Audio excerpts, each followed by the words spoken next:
Hi, welcome to another session of Scuttlebutt. I'm Steve Lindauer. I'm your part-time host here today. We're at a place called Boone's Place down here in Jasper on 2 River Center. And I've got a guest with me today, Doyle Evans. Doyle is with the local, I guess you're the local chairman of Wreaths Across America. Is that your title? Coordinator. I was local coordinator. To help set up the wreaths for cemeteries. So Doyle has contacted us locally, what, about 6 months, maybe a year ago by now. Yeah. And Wreaths Across America, and I'm going to let Doyle talk about this a little bit, how it all started and what it is nationwide. But for us here locally, he's picked us up to start this local Wreaths Across America at Shiloh Cemetery over here between Jasper and Ireland. So you want to talk about that just a little bit, Doyle, how this all came about and how you got involved, and go from there. Oh, I was able to deliver the wreaths for veterans other in northern Indiana. I was given the opportunity, being a veteran, to go to Columbia Falls, Maine, to pick up the wreaths as a truck driver. Truck driver, and deliver them. Go ahead. It's a great experience to go. Quite an honor being a veteran yourself. And yes, it is an honor. And but it all started back in 1992 when they had some leftover wreaths and they didn't know what to do with them. So they decided they would take them to Arlington, and they placed them on the veterans' graves there. So do they have them for? I mean, there's thousands of graves there in Arlington. So every grave gets a wreath. Yes. Holy mackerel. Well, that's impressive as heck. So that has grown from there. You said in 1992 that started? And that was just for Arlington. Okay. So now it's grown to 4,200 different locations across the U.S. and worldwide. Yeah.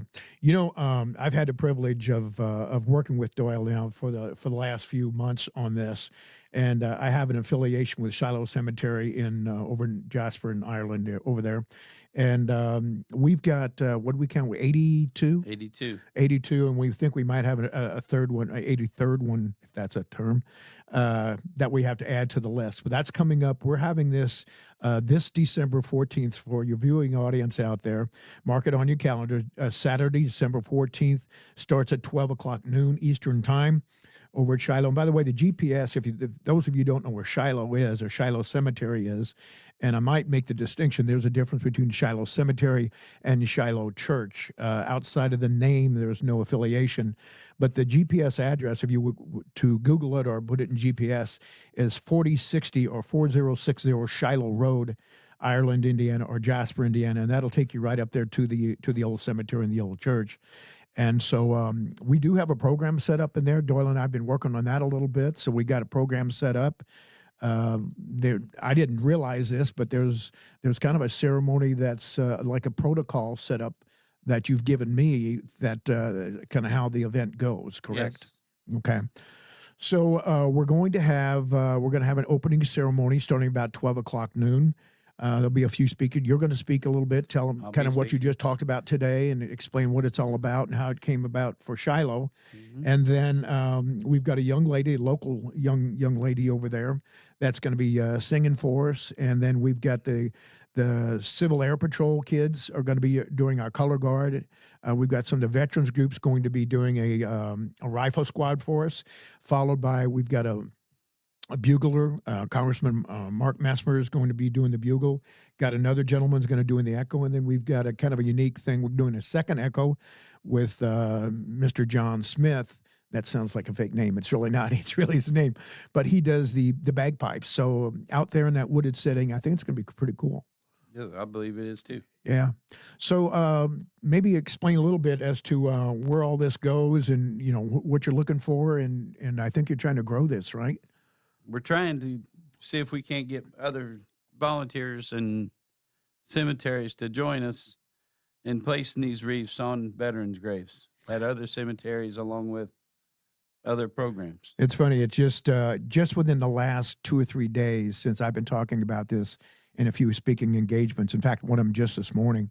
They said, how can I get that? We'd like to have that over in ours. So, in fact, it was St. Mary's Church in Ireland. Father Luke. God, it escapes me his last name. Sorry, Father. I know you see this, but he asked about how he can get that started over there. Of course, I'm sure there's a lot of veterans over there as well, and I think you're actually opening it up to that. You're promoting Yes. that, trying to get. I'm promoting and trying Okay. to get everybody involved. Okay, so if some of the in the listening audience or the viewing audience out here, if you belong to one of the parishes or the local area cemeteries, contact. We're going to give you contact information here before the end of the show, and contact him and put him in touch. And can't do it this year anymore, but No, in the deadline's Tuesday Tuesday. Okay. for this year. All right. So for next year and the following years, you're liable to have more than you can handle, buddy. I mean, you're liable to get covered up here. I got broad shoulders. Okay, good boy, I'm ready. good boy. So yeah, we're looking forward to that. So is there a way that they can, the viewing audience can contact you regarding that? They can contact me at 812-630-3638, or they can go on the website for wreathsacrossamerica.org. Now, I believe we're going to have it up on Facebook. I've asked one of my compadres to put it on Facebook, local Facebook, and there's a QR code on there. You can hit that with your phone, and it'll give you all the information relative to the one at Shiloh. You can still go, again, like you said, wreathsacrossamerica.org. Is that right? It's not .com, .org.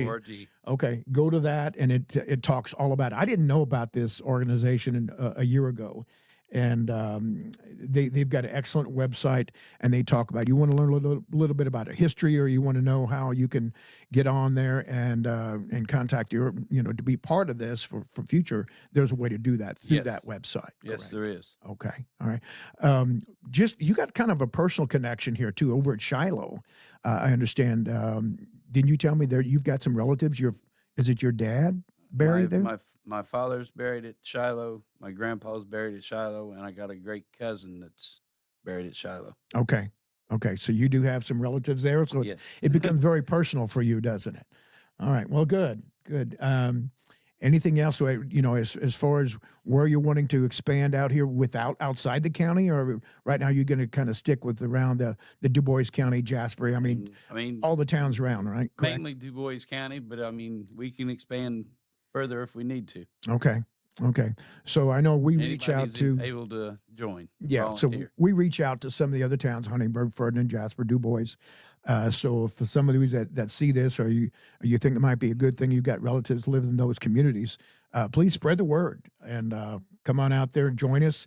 Again, we will have ours here on December 14th in Ireland at the Shiloh Cemetery Association, or at the cemetery there, 12 o'clock noon Eastern time. We are kind of unique out there. Shiloh is a historical pioneer church, and we've got 80-some veterans buried there. I've got a stone there. I'm not dead yet, but some people wish I was, probably.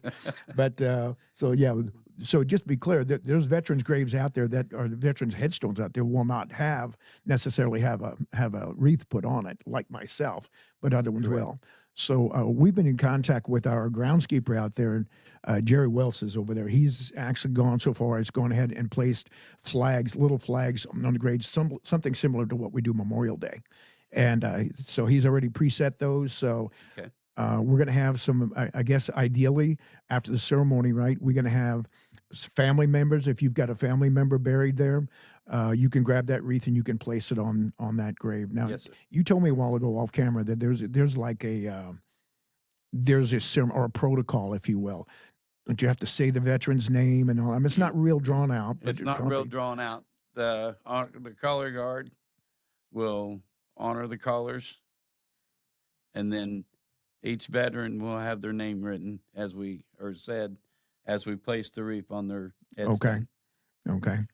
Well, we're looking forward to this. Again, hopefully we can get other communities to step up and do this. In fact, I don't think you have a problem with that. Like I said, some of them have already contacted me, so you're probably going to be getting stuff coming your way, maybe more than what you want. But I'm pretty sure you can handle it. You had something there for teachers too, to show kids, right, for educational purposes. For education purposes, yes. I've got a flyer for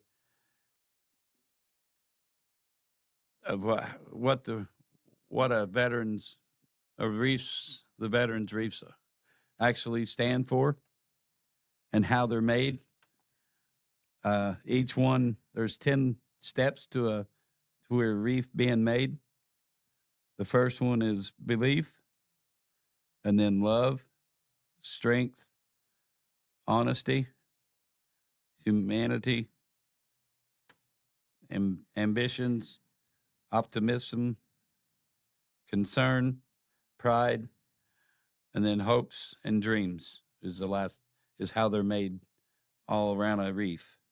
So this is for teachers to do it. Can they go to the on website and download that? For resources, Okay. for education resources, yes. Okay. They can download it for their students. So some of you teachers want to get your kids involved in that. That might be a thing to go to that website, download this information, and you can make it kind of a project for, looks like a good half hour kind of a project for kids to do. Yes. Okay. Well, that's cool. Is there anything else we got to add to this? We've covered a lot of territory, some of it more than once. But is there anything else you need to say before we close this out? We just want to remember that we're honoring our veterans, respect the veterans, and victory for the veterans also. But it stands for remember, honor, and teach the future generations of what we do. Excellent way to wrap it up. I think we're going to call that good. Thank you for coming in today. Looking forward to working with you. We worked together for a few months and looking forward to continuing get this Steve. done at Shiloh on the 14th. So thank you very much. And that's our version of Scuttlebutt for this day. Thank you.